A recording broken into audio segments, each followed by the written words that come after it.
ये आकाशवाणी रायपुर है। छत्तीसगढ़ी समाचार बुलेटिन के संग स्मिता शर्मा के जय जोहार। अब सुनो आज के प्रमुख समाचार। प्रधानमंत्री नरेंद्र मोदी हा मन की बात कार्यक्रम में गांधी जयंती और अवैया तिहार मन ला देखत लोगन ले स्थानीय जिनिस ला खरीदे के अभियान ला तेज करे के अपील करिन। केंद्रीय रसायन और उर्वरक राज्य मंत्री भगवंत खुबाहा कहिन है कि केंद्र सरकार हा छत्तीसगढ़ सरकार ला मांग के अनुसार खाद के आपूर्ति कर दे है। और छत्तीसगढ़ माध्यमिक शिक्षा मंडल हा पेपर लीक होए के बाद कक्षा पहली ले 12वीं तक के होवैया तिमाही परीक्षा ला रद्द कर दे है। अब प्रदेश के सब्बो स्कूल अपन अपन स्तर में परीक्षा ले सकी।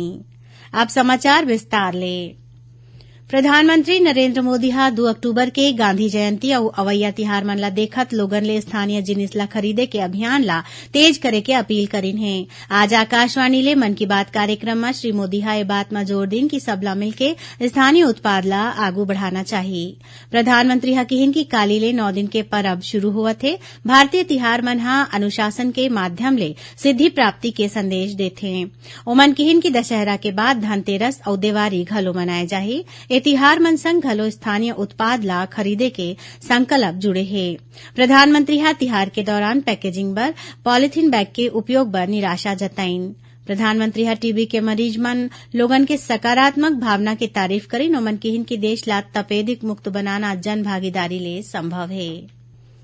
केंद्रीय रसायन और उर्वरक राज्य मंत्री भगवंत खुबाहा कहिन है कि केंद्र सरकार हा छत्तीसगढ़ सरकार ला मांग के अनुसार खाद के आपूर्ति कर दे है। ओमन कहिन कि देश के कोनो भी किसान ला खाद के किल्लत नहीं होवन दे जाही। आज रायपुर में पत्रकार मन ले गोठबात करत श्री खुबाहा कहिन कि छत्तीसगढ़ सरकार किसान मन के मामला में राजनीति झन करय। दुनिया भर में आने कारण ले खाद के कीमत में 5 गुना बढ़ोतरी होए है। फिर प्रधानमंत्री नरेंद्र मोदी हा किसान मन के समस्या ला देखत खाद के सब्सिडी ला बढ़ा दे हावे। मुख्यमंत्री भूपेश बघेल के अगुवाई में आज उनका निवास कार्यालय में खनिज न्यास मद के राज्य स्तरीय निगरानी समिति के बैठका कराएगी।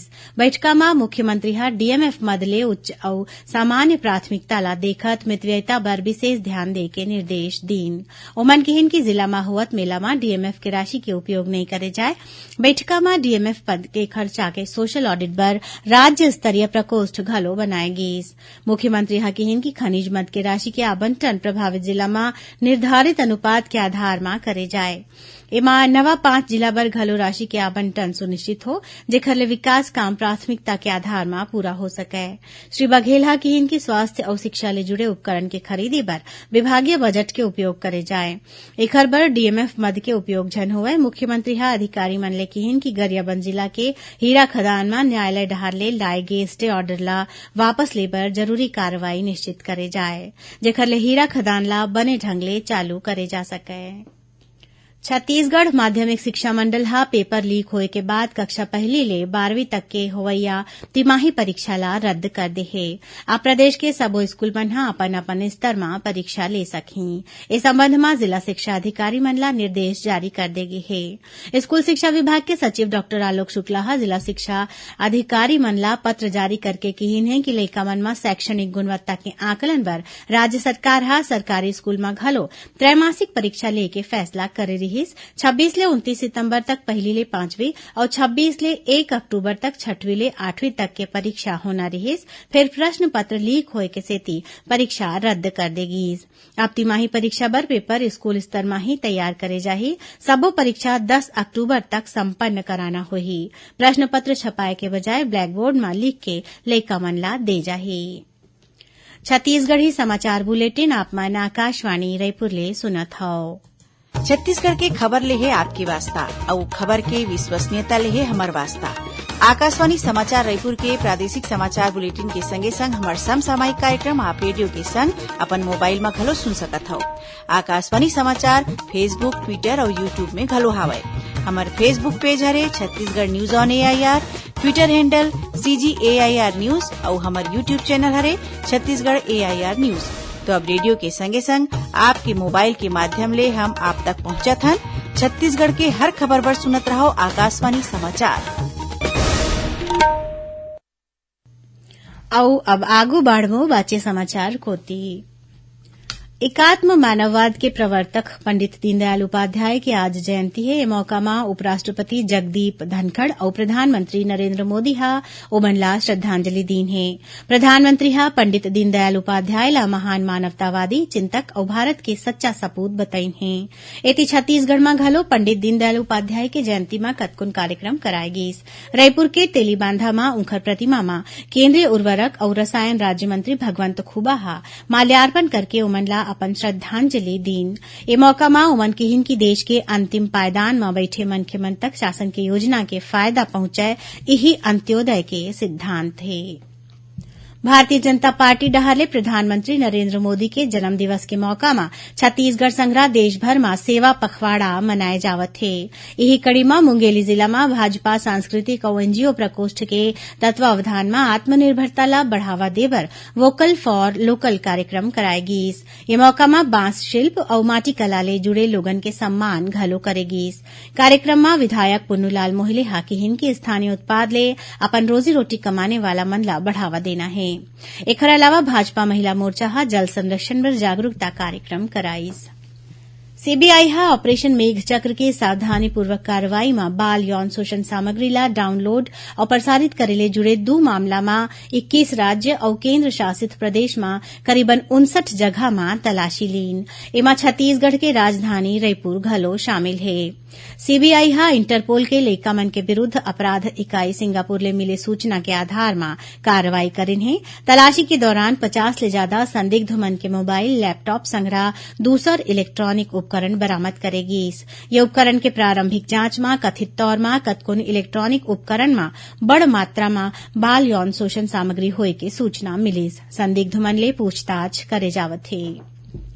केंद्रीय जल शक्ति मंत्रालय के अतिरिक्त सचिव और आकांक्षी जिला कार्यक्रम में कोंडागांव के प्रभारी केंद्रीय सचिव विकासशील हा जिला के अधिकारी मन के बैठका लीन। बैठका में ओमन हा मलेरिया मुक्त बस्तर, एनीमिया मुक्त कोंडागांव, संस्थागत प्रसव, सूक्ष्म सिंचाई, विद्युत व्यवस्था, मृदा स्वास्थ्य सिंचाई व्यवस्था, अंदरूनी क्षेत्र में सड़क निर्माण, जल जीवन मिशन, पशु मन के कृत्रिम गर्भाधान और कौशल विकास के बारे में गोठबात करिन। राजधानी रायपुर में ऑनलाइन धोखाधड़ी के मामला आगू आए है। अज्ञात आरोपी हा क्रेडिट कार्ड बंद होए के झांसा दे के 24 घंटा के भीतर वसुंधरा नगर चंगोरा भाटा निवासी एक जन एलआईसी अधिकारी सनद कुमार धीवर के खाता ले करीबन 10 लाख रुपया निकाल लेगिस। डीडी नगर पुलिस हा धोखाधड़ी के मामला दर्ज करके अज्ञात आरोपी के तलाश शुरू कर दे है। शक्ति के पूजा के परब शारदीय नवरात्र कालीले शुरू हुआ थे। ए मौका में प्रदेश के आने आने देवी मंदिर में 9 दिन तक विशेष पूजा करे जाही।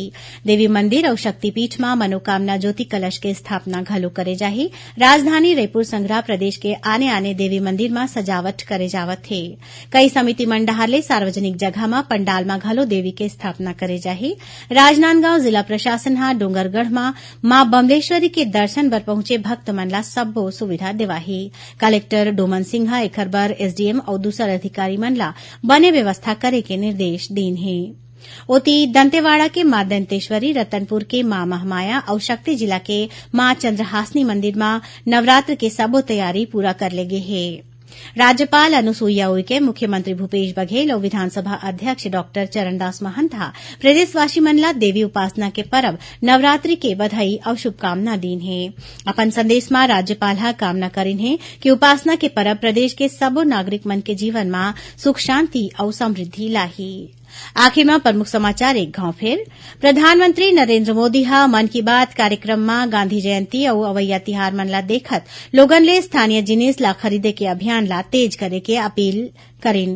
केंद्रीय रसायन और उर्वरक राज्य मंत्री भगवंत खुबा हा कहिन है कि केंद्र सरकार हा छत्तीसगढ़ सरकार ला मांग के अनुसार खाद के आपूर्ति कर दे है और छत्तीसगढ़ माध्यमिक शिक्षा मंडल हा पेपर लीक होए के बाद कक्षा 1 ले 12वीं तक के होवैया तिमाही परीक्षा ला रद्द कर दे है। अब प्रदेश के सब्बो स्कूल मन हा अपन अपन स्तर में परीक्षा ले सकही। एकरे संग छत्तीसगढ़ी समाचार बुलेटिन इहे सिरावत है। जय जोहार।